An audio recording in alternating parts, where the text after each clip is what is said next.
그 호남에서 저희 당이 저 세석밖에 당선이 안 된 거는 텃밭을 사실 뺏긴 거죠, 국민의당한테.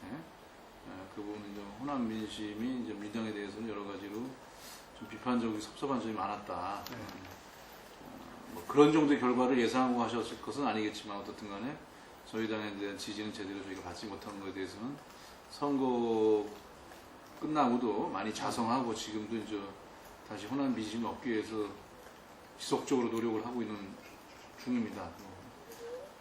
당시에 이제 어떻든 호남에 대해서 우리 당이 국민당과 경쟁해서 이제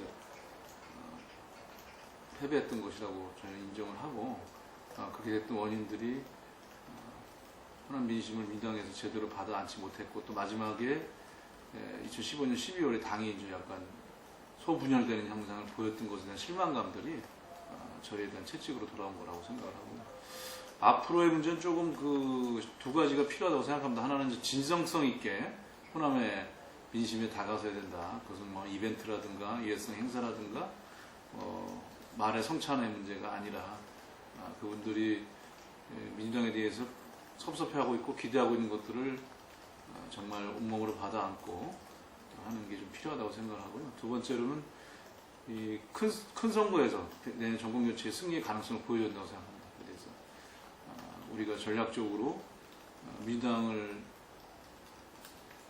수권 세력을 만들어야만 정권 세력이 가능하다는 신뢰와 힘을 능력을 보여준다고 생각을 합니다. 부분에 있어서. 그래서 그 부분은 저희가 지지를 모으고 또 중앙에서 박근혜 정부에 대한 견제와 비판, 대안 세력으로서의 확실한 자기 모습을 보이는 것이 절대적이라고 생각하고 또 추미애 대표는 당선되건 호남의 원리대식 가겠다 이렇게 지금 얘기를 하고 있고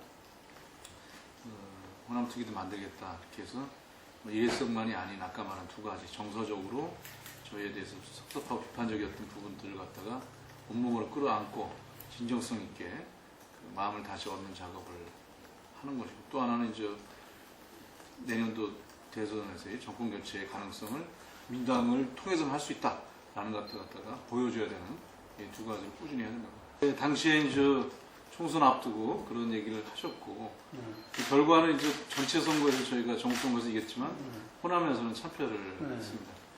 그러나 여전히 이제 대선 후보로서의 지지율은 또 야권에서는 1위를 달리고 있는 상태이고 호남에서도 또 뭐 지지가 일정하게 아직까지 있는 거기 때문에 뭐 이 상황을 갖다가 칼로 무베듯이 할 수 있는 문제는 아니라고 생각을 합니다. 그래서 그 소위 반문정서라고 얘기하는 호남의 정서도 아까 말했던 두 가지 정서적으로 우리와 함께하고 있다라는 느낌을 갖게 하지 못하는 점 또 하나는 작년 12월에 일단 야당이 좀 분열 갈등을 일으키면서 그것의 책임자로서의 어떤 그런 책임을 묻는 성격이 강했다고 생각을 합니다. 그래서 다시 총선 여소야대의 결과만으로 넘어갈 수 있는 문제는 아니라고 생각을 하고 정서적으로 호남과 함께 할 수 있는 사람이다. 그런 대선 후보다라는 것을 만들어가는 과정이 필요하다고 생각을 합니다. 그 과정에 지난번에 선거 때 얘기했던 것들도 결자해지 나가는 것이 필요하고요.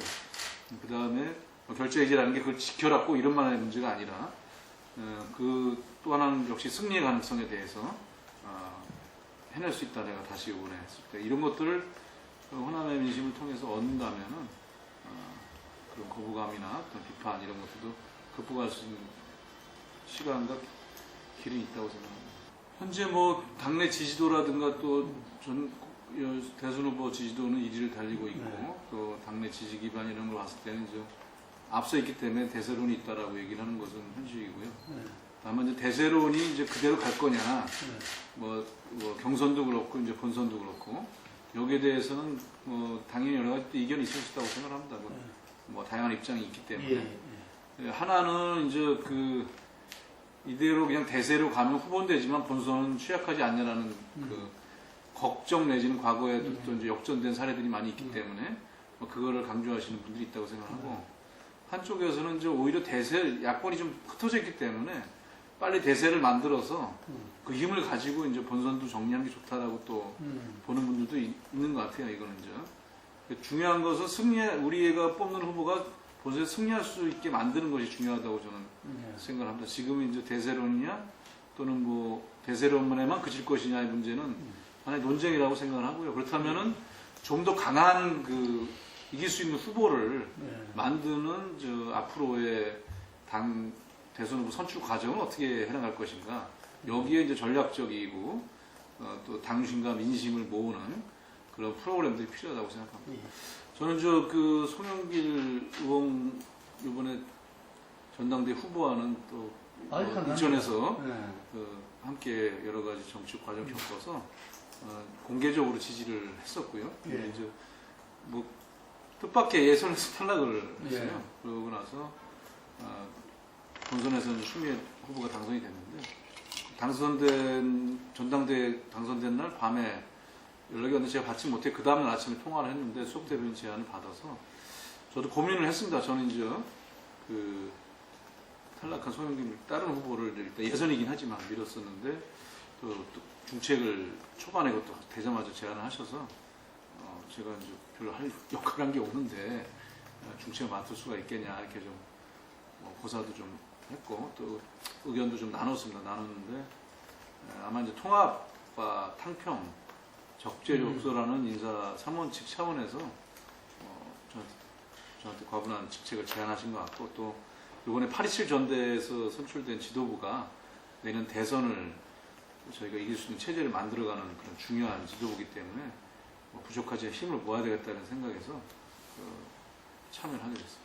예, 먼저 8.27 전대 결과를 놓고 또 추미애 대표 체제 출범을 놓고 이제 뭐 친문 지도부다라는 평이 하나 있었죠. 그런 프레임이 있었고.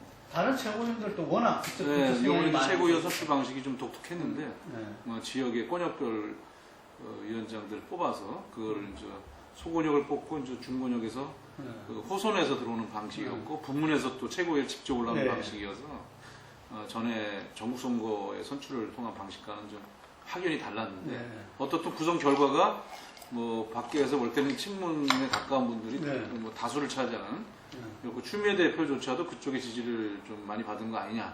또 두 번째는 추미애 대표가 좀 강경도 일변의 리더십으로 노선으로 가지 않겠냐 이런 좀 평이 지배적이었습니다. 근데 일단은 첫 번째 부분은 뭐 그렇게 평가되는 뭐 지도부 구성이 됐다가 하더라도 그 또 당직들을 해나가는 또 다양한 인사들이 있는 거거든요. 그 과정에서 이제 추미애 대표가 어떻든 탈피냐 뭐 탈색 이런 문제가 아니라 그걸 뛰어넘는 그러니까 수권정당, 집권정당으로서 가기 위해서는 능력 있는 사람들 모아야 되겠다는 생각에서 통합, 탕평, 적재적소 인사를 갖다가 하면서 뭐 중요 당의 당직들을 갖다가 임명해 나갔고 거기에 대해서 대체로 좀 무난하다 또는 뭐 그 아까 말씀하신 집권을 하기 위한 나름대로 역량을 모으는 과정으로 이렇게 좀 평가를 해주는 것 같습니다. 그래서 그 부분은 계속 지속될 거로 보여지고요. 또 이번에 이제 그 뭐 이해찬 의원 복당 문제라든가 뭐 김민석 전 의원의 그 원외민주당과의 통합이긴 하지만 그 작업이라든지 이런 것도 뭐 그런 일환이라고 보시면 될 것 같고 또 강경일변도의 그 뭐 리더십 노선이라고 하는 부분들도 물론 이제 야당의 선명한 리더십을 통해서 그 확실하게 박근혜 정부 견제하고 주요 국정 실패의 현안에 대해서 저희가 비판하고 이런 부분들에 대한 것을 하는 것은 당연하고요. 그걸 통해서 우리 지지자를 모으는 건데 그런 걸 기본으로 하면서도 일정하게 현재 그 야권이 집권의 가능성이 있다라는 것을 보여주기 위해서는 조금 더 그 우리 통합 확장이 좀 필요한 상태거든요. 뭐 여러 개가 물론 있습니다. 민생이 있고 그래서 민생 우선주의를 강조하고 있고 그다음 국민통합 두 개를 강조하고 있죠. 그렇게 양대 축으로 좀 진행을 다양하게 하고 있는데 예를 들어 사드 같은 경우도 그 당론을 정하긴 정하지 당론을 정한다 하더라도 뭐 즉각적으로 지금 해야 될 시기냐에 대해서는 또 다양한 의견이 있을 수 있다고 생각을 합니다. 그래서 그 사드가 단순한 뭐 무기 체계의 부대 배치의 군사적인 문제만을 넘어서서 균형 외교의 문제라든가 또는 군사력을 넘어서는 어떤 경제적인 문제들도 걸려있기 때문에 이런 걸 총체적으로 고려한 의견을 듣는 과정을 통해서 해법을 제시하는, 그러니까 단순 찬반이 아니라 이제 외교의 문제까지 있기 때문에 해법을 제시하는, 그래서 전문가 토론회와 의원들의 의견을 수렴해가는 과정을 밟고 있고요. 그래서 뭐 그런 면들도 아마도 이제 그냥 강경 일변도 뭐 이런 것보다는 좀 더 풍부하고 또 신중하게 접근하고 있는 거라고 좀 평가를 해주고 있는 것 같습니다. 그 부분에 대해서는 그 야당이 확실하게 목소리를 낼 거는 분명히 내되 좀 더 다양한 여론의 의견이 있는 사안에 대해서는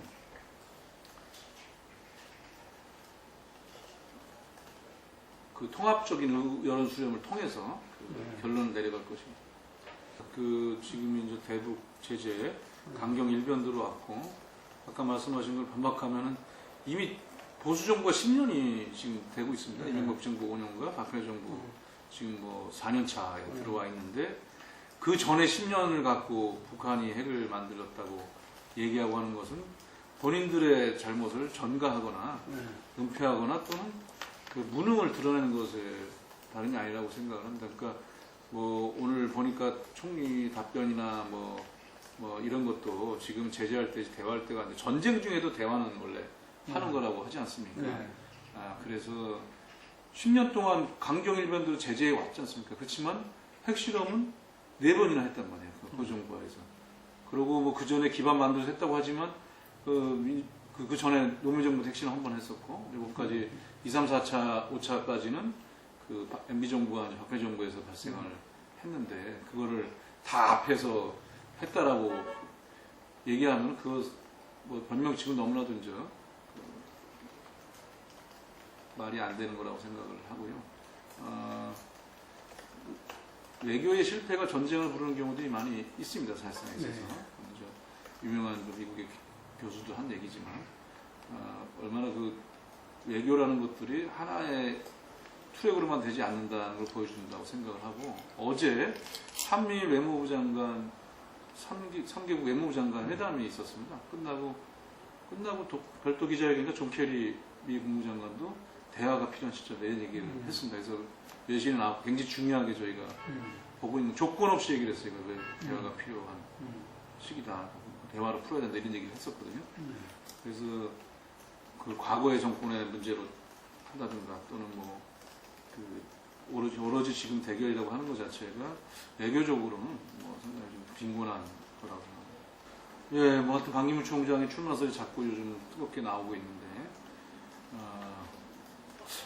세계 대통령 유엔 사무총장을 연임을 하시고 또 국내 대통령으로 거론되고 출마하는 게 과연 적절한지에 대해서는 국민들이 좀 다양하게 평가를 할 거라고 생각합니다. 현재 지지도가 나오고 있긴 하지만. 그 다음에 두 번째로는 이제 사무총장이나 외교부 장관은 외교를 다루는 거잖아요. 외교를 다루는 거고. 외교는 뭐 예스, 노로 될 수 없는 다양한 그런 과정을 갖고 각국을 상대로 하는 것인데, 그런 면에서의 뭐 경험이나 역량이야 뭐 검증되어 있는 것이지만, 우리 사회가 지금 안고 있는 문제가 외교 역량만으로 헤쳐나갈 수 있는 그런 상태인 것이냐, 지금 사실상. 남북과는 대치되고 있고, 사실 유엔 총장으로서 남북 문제 해결은 하는데 지금 다른 역할을 특별히 하고 있지 못했거든요.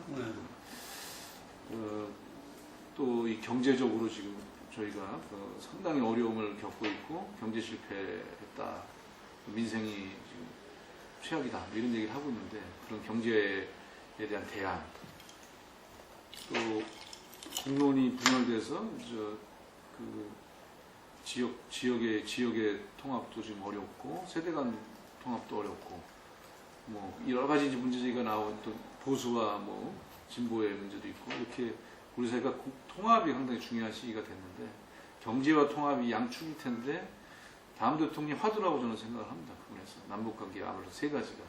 근데 그런 부분들을 유엔에서 외교만 하신 분이 해결을 할 수 있겠는가, 그런 문제에서. 그런 점에서는 좀 비판적이라고 생각합니다. 결국 이제 아까 얘기로 돌아간다면 승리할 수 있는 대선 후보를 저희 민주당에서 어떻게 이제 만들어낼 것인가. 정치가 예술이면은 경선은 창조다, 이런 것 속에서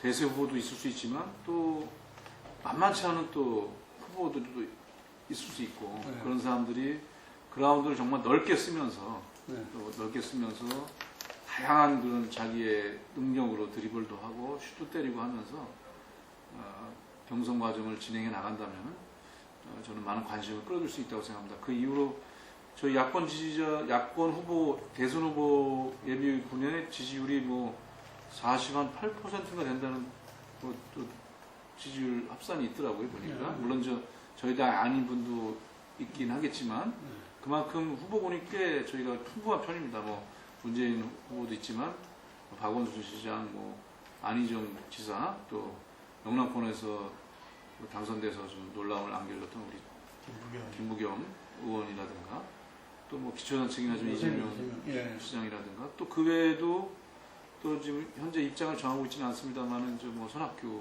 예. 전 대표 뭐 이런 분들은 뭐 다양하게 지금 있고 몇 분은 지금 이미 출마를 거의 기정사실화하는 그 출사표 비슷한 것을 좀 던지고 있기 때문에 이런 분들이 총력을 다해서 뛴다면 2002년도에 노무현 후보도 그 당시에 대세로는 노무현 후보가 아니었지 않습니까? 네. 이인재 후보가 네. 대세론이었고 누가 봐도 그 당시에 뭐 국회의원 숫자나 지역위원장 숫자나 뭐 이런 부분들도 당시 대세론 가진 부분이 다 튼튼했기 때문에 대세론이었는데 그럼에도 불구하고 후보로 또 선출되는 그런 기적이나 이변을 만들어서 흥미를 더했듯이 저희 당에도 다른 후보들이 총력을 다해서 뛴다면 그런 기회를 만들 수 있다고 생각합니다.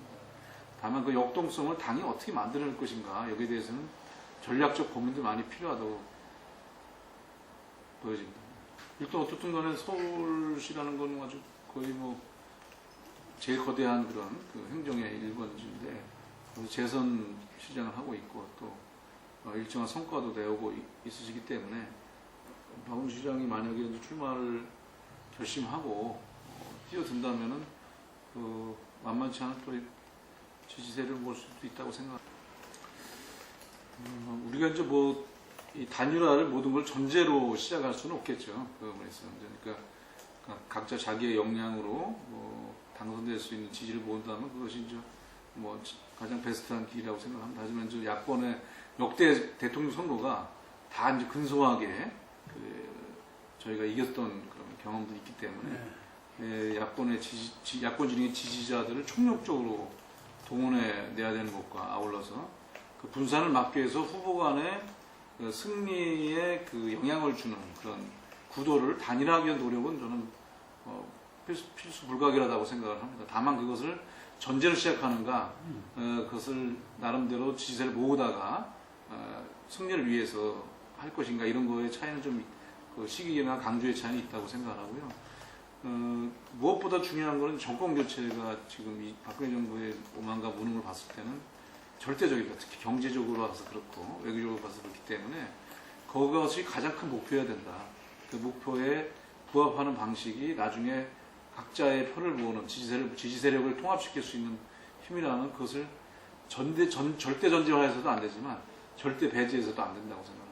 여러 가지 유사한 사례들 같은 것들이 또는 들어봤을 이름들이 또 그전에도 나오긴 했습니다만 이렇게 이제 하나의 재단 형태로 이해할 수 없는 과정을 거쳐서 꽤 큰 규모의 돈을 일시적으로 모았던 부분들에 대한 것들이 폭로가 되고 있어서 좀 놀라울 뿐이고 이게 만들어지는 과정이 전부 다 뭐 이렇게 이 허위로 다 이렇게 지금 정권의 지원이나 개입 없이 과연 가능했겠는가 이런 생각이 들고 이게 이제 또 후반부에 발생했다는 점들 초반에 하는 것도 되게 이제 권력형 그런 걸로 이렇게 발생을 하는 거고 후반에 발생하는 것들은 이제 또 그 정권 이후의 문제를 뭐 예비한다든지 이런 것 때문에 한다는 경우도 과거에 봤을 때 있었는데 뭐 이래저래 같은 게 그런 경우죠. 그래서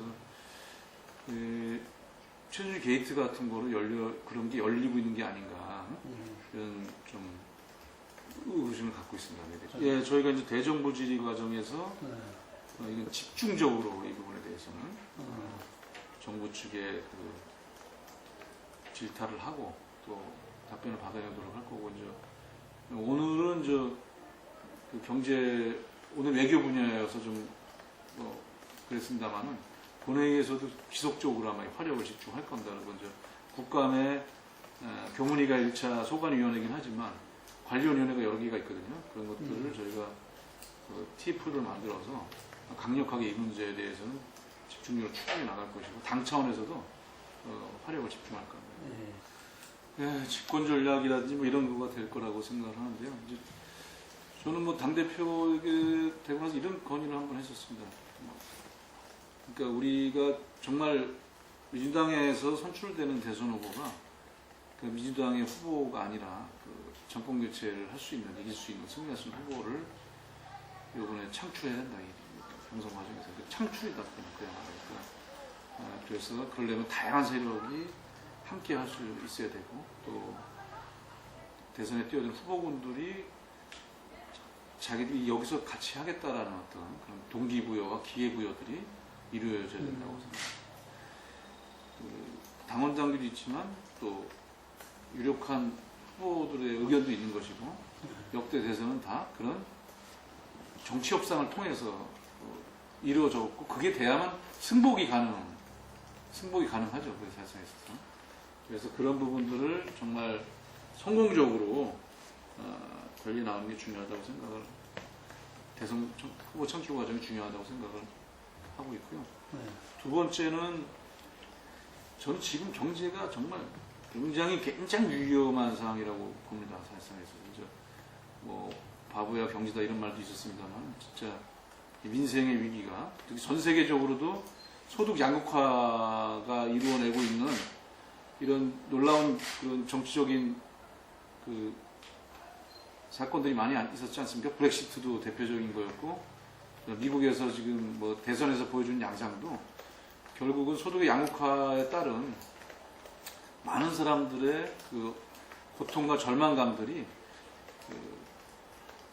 만들어내고 있는 거라고 생각합니다. 우리 사회도 그런 흐름 속에 있다고 보여지고 그래서 어렵고 힘든 이런 부분들이 그야말로 경제와 민생인데 여기에 대해서 우리 사회의 격차를 좁힐 수 있는 그 경제 민주화죠. 이런 것들에 대해서 우리 당이 잘해낼 수 있다. 정말 경제도 좀 살릴 수 있고 살린 것뿐만 아니라 민생을 우선주의로 하면서 또 경제 민주화라든 이런 과정을 통해서 그들과 동반 더불어 성장할 수 있다는 그 신뢰를 줘야 된다고 생각합니다. 그것이 집권으로 가는 길이라고 확신합니다.